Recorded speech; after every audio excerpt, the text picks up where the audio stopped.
بسم اللہ الرحمن الرحیم۔ گمنام ہیرو کے معزز ناظرین السلام علیکم۔ آئیے چلتے ہیں کہانی کی طرف۔ ڈرائیور کی اس زبردستی بلکہ دیدہ دلیری پر مجھے تاؤ آیا، لیکن اس مصروف مقام پر اس سے بحث کرنے کا موقع نہیں تھا۔ اسے آگے بڑھنے میں ذرا سی بھی دیر ہوتی تو اس کے پیچھے رکی ہوئی گاڑیوں کے ڈرائیوروں کے صبر کا پیمانہ لبریز ہو سکتا تھا۔ زمین کی تنگی کی وجہ سے وہاں کے راستے بھی تنگ تھے اور لوگ ناگزیر رکاوٹوں کو صبر و تحمل کے ساتھ برداشت کرنے کے عادی تھے، لیکن بے جا رکاوٹوں پر وہ نہایت سرعت کے ساتھ آپے سے باہر بھی ہو جاتے تھے۔ میں ٹیکسی سے اتر کر پرہجوم اور تنگ فٹ پاتھ پر چڑھا تو تنگ اور چھوٹی چھوٹی دکانیں دروازوں تک سامان سے بھری ہوئی تھیں اور ان ہی کے اوپر چائنا ٹریول سروس کا بورڈ نظر آ رہا تھا۔ بورڈ کے سہارے عمارت کا تعین کر کے میں تیزی سے اندر گھس گیا۔ لفٹ کے سامنے ناکافی جگہ میں چند افراد قطار میں کھڑے ہوئے تھے۔ مجھے صرف پہلی منزل تک جانا تھا، اس لیے میں زینوں کی طرف بڑھ گیا۔ پہلی منزل کے چھوٹے سے کوریڈور میں تینوں طرف شیشے کے دروازے والی دکانیں نظر آ رہی تھیں۔ میں یکے بعد دیگرے تیسری منزل بھی طے کر گیا، لیکن چائنا ٹریول سروس کے آثار نظر نہیں آئے۔ میری حیرانی پر گڑیوں کے ایک شو روم میں سے ایک مسلح چینی باہر آیا اور اشتباہ امیز نظروں سے میرا جائزہ لینے لگا۔ چائنا ٹریول سروس کا دفتر کہاں ہے؟ میں نے سہل انگریزی میں پوچھا۔ میرا سوال سن کر اس کے چہرے پر شکنیں پھیل گئیں۔ وہ منہ ہی منہ میں کچھ بدبدایا، پھر چینی زبان میں مجھے سمجھانے لگا۔ میرے چہرے پر پائی جانے والی حیرانی اور شاید بے تعلقی نے اسے فوراً ہی احساس دلا دیا کہ مجھ پر اس کی زبانی محنت رائگاں جا رہی تھی۔ وہ اندازہ کر لینے کے باوجود اس کی زبان بدستور چلتی رہی، لیکن اس نے ہاتھ کے اشاروں سے بھی کام لینا شروع کر دیا۔ ان اشاروں سے معلوم ہوا کہ میں غلط عمارت میں داخل ہوا تھا۔ مجھے نیچے اتر کر ملحقہ عمارت میں جانا چاہیے تھا۔ اس کا مفہوم سمجھتے ہی میں سر کی خفیف سی جنبش سے اس کا شکریہ ادا کر کے واپس چل دیا۔ میرے لیے اتنا ہی کافی تھا کہ اس چینی محافظ نے میری مدد کرنے کی حتی الامکان کوشش کی تھی۔ برابر والی عمارت کی پہلی منزل پر چائنا ٹریول سروس کا دفتر سامنے ہی موجود تھا۔ وہ دفتر ایک ہال پر مشتمل تھا جو ہانگ کانگ کے خصوصی حالات کے تحت وسیع و عریض سمجھا جاتا ہوگا۔ دفتر کے داخلی دروازے پر محافظ کے بعد اندر ایک خالی کاؤنٹر تھا جس پر نمبر والی پرچیوں کی ایک گڈی رکھی ہوئی تھی۔ ایک طرف پلاسٹک کی چھوٹی چھوٹی کرسیاں پڑی ہوئی تھیں جن میں مختلف رنگوں اور نسلوں کے لوگ نمبر کی پرچیاں لیے اپنی باری کے انتظار میں بیٹھے ہوئے تھے۔ دو دیواروں کے ساتھ انگریزی کے ایل کی صورت میں لمبا سا کاؤنٹر بنا ہوا تھا جس کے پیچھے 4-5 افراد انہماک کے ساتھ کاؤنٹر میں مصروف تھے۔ ہر شخص کے سامنے کوئی نہ کوئی بیٹھا ہوا تھا۔ بظاہر وہاں محافظ کے علاوہ کوئی ایسا خالی فرد نظر نہیں آیا جس سے میں روینہ کے بارے میں معلوم کرتا۔ کاؤنٹر کے پیچھے 3 عورتیں یا لڑکیاں بھی تھیں، لیکن وہ مردوں کے مقابلے میں کچھ زیادہ ہی مصروف نظر آ رہی تھیں۔ میں چند ثانیوں تک وسط میں کھڑا ادھر ادھر دیکھتا رہا۔ مجھے توقع تھی کہ میری بے بسی کو دیکھتے ہوئے کوئی نہ کوئی میری طرف متوجہ ہوگا، لیکن اس دفتر میں ایسا کوئی رواج نہیں تھا۔ آخر کار میں محافظ کی طرف بڑھا۔ وہ کرسی پر دراز بائیں ہاتھ سے مسلسل اپنا رخسار کھجانے میں مصروف تھا۔ اپنے سامنے کسی کی موجودگی محسوس کر کے اس نے نیم با آنکھوں سے میری طرف دیکھا اور میرے منہ کھولنے سے پہلے ہی میں کاؤنٹر کی طرف اشارہ کرتے ہوئے بولا، نمبر کی پرچی لے لو، مجھے مس روینہ سے ملنا ہے۔ میں نے ابھی اس سے فون پر وقت لیا ہے، وہ میرا انتظار کر رہی ہوگی۔ میں نے اپنی کھوپڑی پر قابو رکھتے ہوئے نرمی سے اسے سمجھانا چاہا۔ میری بات سن کر اس کی آنکھوں میں تمسخر آمیز چمک پیدا ہو گئی اور وہ بے پرواہی کے ساتھ بولا، یہاں کوئی کسی کو وقت نہیں دیتا، پرچی لے کر اپنی باری کا انتظار کرو۔ اس سے الجھنا بے سود تھا۔ میں نے خالی کاؤنٹر سے نمبر کی پرچی اٹھا لی جس پر 21واں نمبر درج تھا۔ اس گڈی میں سارے نمبر ترتیب بار لگے ہوئے تھے۔ کرسی سنبھالنے کے بعد جب مجھے مائکرو فون پر 15 نمبر کی گونج سنائی دی تو اس دفتر کا نظام میری سمجھ میں آنے لگا۔ ایل نما کاؤنٹر کے پیچھے چھت کے ساتھ ایک الیکٹرانک بورڈ لٹک رہا تھا اور اسی کے نیچے ایک لڑکی مائک سنبھالے اعلان کر رہی تھی۔ اس کے اعلان کرتے ہی الیکٹرانک بورڈ پر 14 کی جگہ 15 نمبر نے لے لی۔ اس وقت تک کاؤنٹر کے سامنے سے ایک ادھیڑ عمر عورت اٹھ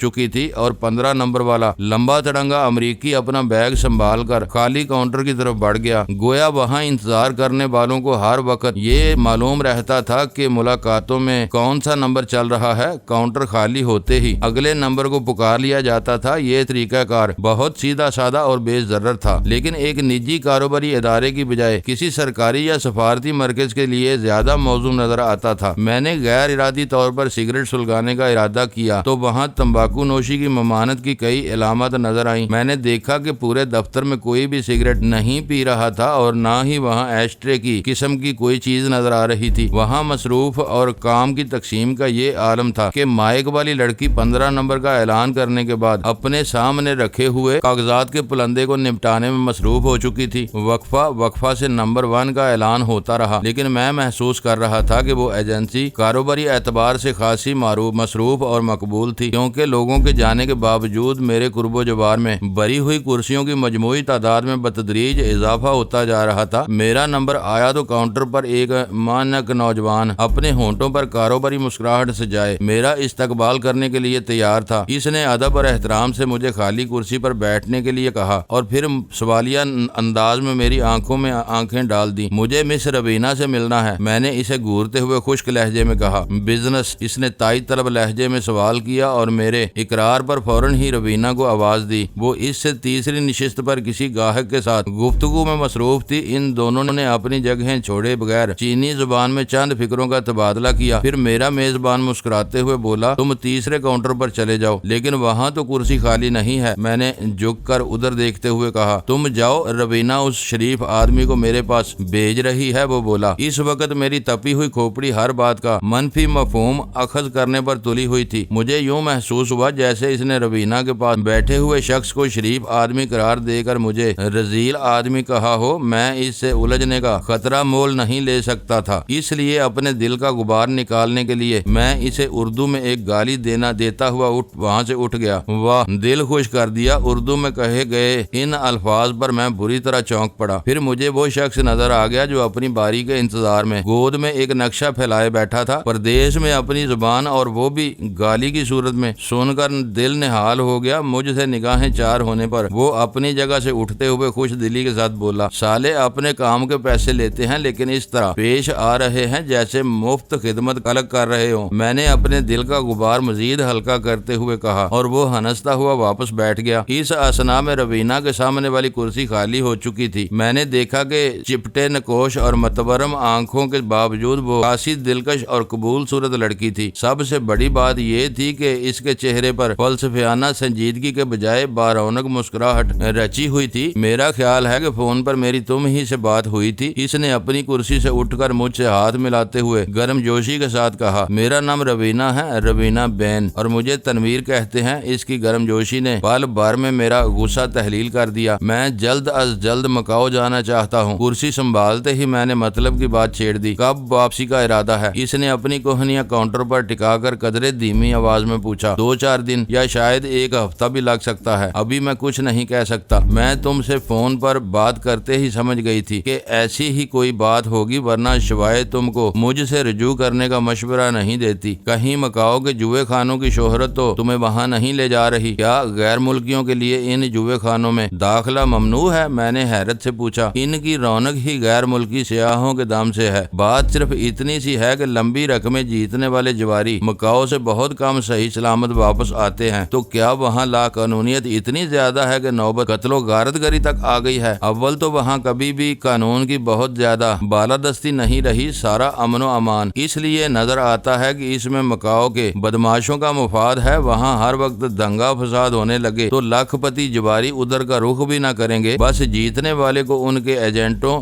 جونکوں کی طرح گھیر لیتے ہیں، پھر لڑکیوں اور شراب کے چکر میں انہیں گھیر گار کر اپنی کسی لانچ میں لے جاتے ہیں۔ کھلے سمندر سے واپسی پر ان کا شکار اپنی ساری جمع پونجی سے محروم ہو چکا ہوتا ہے اور شرم کے باعث کسی سے شکایت تک نہیں کرتا۔ تم تو مکاؤ پر اتھارٹی معلوم ہوتی ہو۔ میں نے ہنس کر کہا، میرا جوئے بازی کا کوئی ارادہ نہیں ہے، میں ڈان کوانگ فو سے ملنے کے لیے وہاں جانا چاہتا ہوں۔ میری بات پوری ہونے سے پہلے ہی اس کی آنکھیں حیرت سے پھیل گئیں، پھر اس نے سہمی ہوئی آواز میں کہا، وہ مکاؤ کا بہت خطرناک اور بڑا آدمی ہے، وہاں اس کا نام لینے والوں کی زبانیں تک کاٹی جا چکی ہیں، سب لوگ اسے صرف ڈان یا بڑا بھائی کہتے ہیں۔ مکاؤ جا رہے ہو تو آئندہ اس کا نام لینے کی غلطی نہ کرنا۔ اس کے اس انکشاف پر مجھے اپنا حلق خشک ہوتا محسوس ہوا، لیکن میں نے مسکراتے ہوئے کہا، ہدایت کا شکریہ، اسی طرح عمل کروں گا، لیکن مجھے یہ تو بتا دو کہ میں اپنی منزل کی طرف کب تک روانہ ہو سکوں گا؟ میرے لیے وقت کی اہمیت سب سے زیادہ ہے۔ تم جانتی ہو کہ شوائے ڈان کی سیکرٹری ہے اور میں اس کے مشورے پر تمہارے پاس آیا ہوں، تو ضرور کوئی نہ کوئی مشکل بات ہوگی۔ میں پوری کوشش کروں گی کہ آج شام تک تمہاری روانگی کا بندوبست کر سکوں۔ اپنے کاغذات وغیرہ وغیرہ میرے پاس چھوڑ دو, 2 بجے تک تمہارے دوبارہ آنا ہوگا. روبینہ نے مجھ سے چند فارموں وغیرہ پر دستخط لیے اور پاسپورٹ کے ساتھ ہی $500 لے کر ایک بڑے لفافے میں ڈالتے ہوئے اپنی کرسی سے اٹھ کھڑی ہوئی. وہ اس کی طرف سے اشارہ تھا کہ کام کی بات پوری ہو چکی تھی, اس لیے مجھے روانہ ہو جانا چاہیے. میں نے اٹھ کر اس کا نرم و نازک گداز ہاتھ اپنے ہاتھ میں لے لیا. میں نے اندازہ لگایا کہ اس دفتر کے ہر کاؤنٹر کا یہی دستور تھا. آنے پر ہر گاہک کو ایسی بھرپور توجہ دی جا رہی تھی جیسے اس کے علاوہ وہاں دوسرا کوئی ضرورت مند وجود ہی نہ رکھتا ہو, لیکن اس کے تمام سفری مسائل حل کرنے کے بعد اسے نرمی و خوش اخلاقی کے ساتھ رخصت کر کے نئے گاہک پر توجہ مرکوز کر دی جاتی تھی. میں واپسی کے لیے مڑا تو الیکٹرانک بورڈ پر 24واں نمبر روشن تھا. میں نے باہر نکلنے سے پہلے خالی کاؤنٹر پر موجود نمبر والی پرچیوں کی گڈی کو دیکھا تو وہاں 38واں نمبر تھا, جس کا اظہار انتظار گاہ میں بیٹھے اور ٹہلتے ہوئے سیاحوں کی تعداد سے ہو رہا تھا. اگلے 4 گھنٹوں کے لیے میرے پاس کوئی کام نہیں تھا, اس لیے میں پرسکون انداز میں فٹ پاتھوں پر رواں مقامی اور غیر ملکی سیاحوں کی بھیڑ میں شامل ہو گیا. چین سے فرار ہو کر ہانگ کانگ میں پناہ گزین ہونے والوں کی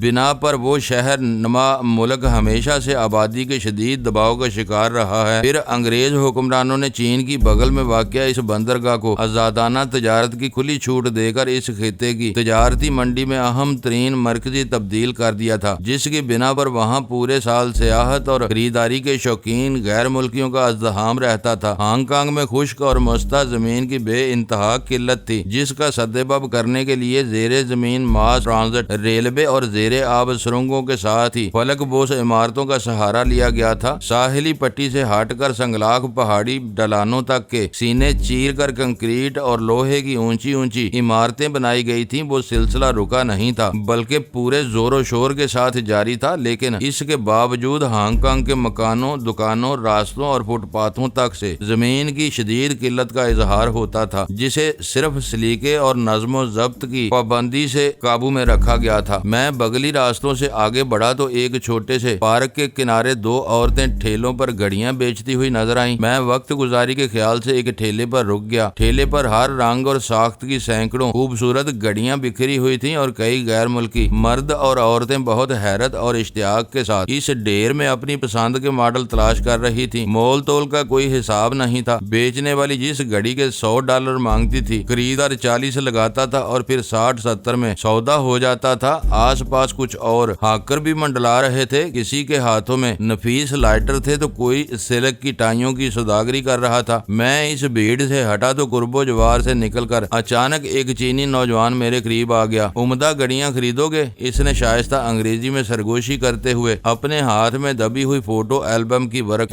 گردانی کی. البتہ گھڑیوں کی تصاویر تھی. تم جس عورت کے ٹھیلے پر کھڑے تھے وہ الو کی پٹھی بہت مکار بلکہ پکی ٹھگ ہے. میرے تردد پر اس نے جلدی سے کہا. دوگنی قیمت بتا کر ڈیوڑی قیمت تک گاہکوں کو لوٹتی رہتی ہے. خوبصورت کیس میں بند کی ہوئی واہیات مشین تھوڑے ہی دن میں داغ مفارقت دے جاتی ہے. اور تم کیا بیچتے ہو؟ میں نے اس کی آنکھوں میں جھانکتے ہوئے سوال کیا. Rado, Seiko, Delma, Dunhill, Cartier. تمہیں جو بہترین گھڑی درکار ہو وہ نہایت مناسب داموں میں دلوا سکتا ہوں. سامنے ہی میری دکان ہے. میری ورائٹی دیکھ کر تم حیران رہ جاؤ گے. اس نے میرے ساتھ چلتے ہوئے مجھے شیشے میں اتارنے کی کوشش کی. اصلی یا 2 نمبر؟ میں نے اس سے معروب ہوئے بغیر چبھتا ہوا سوال کیا. گارنٹی کے ساتھ اصلی مال ہوگا, اس نے پورے اعتماد کے ساتھ کہا. تم گھڑیوں کے شوقین معلوم ہوتے ہو, بھلا تمہیں دھوکہ کون دے سکتا ہے؟ میں اس کی چاپلوسی پر دل ہی دل میں ہنسے بغیر نہ رہ سکا. وہ فنکارانہ چابک دستی کے ساتھ میری انا کو ابھار کر مجھے اپنے جال میں پھانسنے کی کوشش کر رہا تھا. دراصل ہمارے پاس فیکٹریوں سے پار کی ہوئی گھڑیاں آتی ہیں. اس نے اپنی جال سازی کا انوکھا راز گھڑتے ہوئے بات جاری رکھی. ہر کمپنی سے سال میں 10-5 گھڑیاں آتی ہیں جو تم جیسے خوش نصیب خریدار کوڑیوں کے مول لے جاتے ہیں. اس وقت تک ہم خاصی دور چل کر ایک تنگ مارکیٹ میں داخل ہو چکے تھے, اس لیے میں نے پوچھا تمہاری دکان اب کتنی دور رہ گئی ہے؟ بس تھوڑی ہی دور ہے, تم میرے ساتھ چلتے رہو. دراصل ہم لوگ اپنی قیمتی گھڑیاں ہر کس و ناقص کو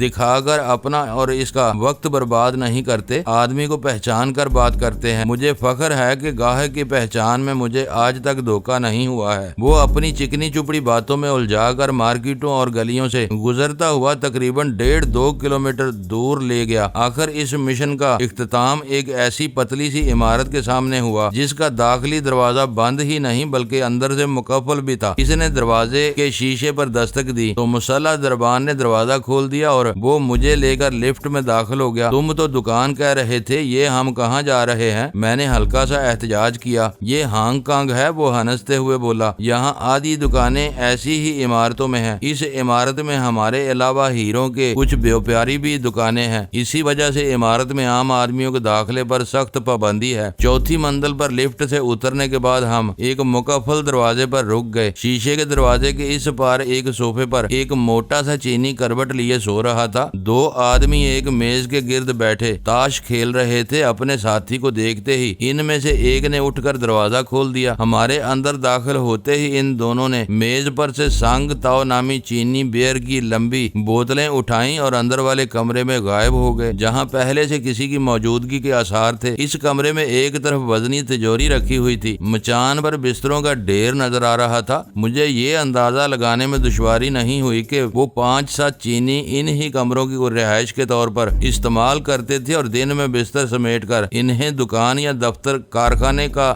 روپ دے دیتے تھے۔ بیئر، چائے یا کافی؟ مجھے کرسی پر بٹھانے کے بعد لانے والے نے رسمن سوال کیا۔ کچھ بھی نہیں، میں نے اس اجاڑ دفتر کا جائزہ لیتے ہوئے کہا۔ اگر یہ تمہاری دکان ہے تو گھڑیاں یا دوسرا سامان کہاں ہے؟ یہاں تو کچھ بھی نظر نہیں آ رہا۔ اس نے گھڑیوں کی تصاویر والی ایلبم میرے سامنے ڈال دی۔ تم اس میں سے ماڈل پسند کر کے بتاؤ، میں ابھی پیدا کر دوں گا۔ چند قیمتی گھڑیاں تو اس وقت بھی تجوری میں موجود ہیں، لیکن مال ڈھیر کرنے کی بجائے تمہاری پسند کا اندازہ ہو جائے تو بہتر رہے گا۔ میرے اور اس کے مذاکرات کے دوران میں اندر والی چینی پر اسرار انداز میں بار بار ہمارے کمرے میں جھانکتے رہے۔ ان کے درمیان کچھ باتیں بھی ہو رہی تھیں۔ میں اس ماحول میں خود کو نہایت غیر محفوظ اور بے یار و مددگار محسوس کر رہا تھا۔ مجھے لانے والے نے اپنے مشتبہ کاروبار کے بارے میں پہلے ہی اظہار خیال کر دیا تھا۔ اس وقت میں ان کے دفتر میں محبوس تھا۔ اگر وہ ٹھگی کی کوشش میں ناکام رہنے پر جلا کر میرے خلاف کوئی الزام عائد کر دیتے تو میرے پاس اپنے دفاع کے لیے بیم گن کے علاوہ کوئی مؤثر دلیل نہیں تھی۔ میں نے ایلبم میں سے چند قیمتی گھڑیوں کے ماڈل پسند کیے۔ اس نے مجھے صرف 2 گھڑیاں دکھائیں۔ کھلے بازار میں ان اصلی گھڑیوں کی قیمت کسی طرح $10-12 ہزار سے کم نہ ہوتی، لیکن اس نے مجھے صرف 1000 ہانگ کانگ ڈالر کے لگ بھگ بتائے۔ اس کا اصرار تھا کہ وہ فیکٹری سے چرائی ہوئی اصلی گھڑیاں تھیں،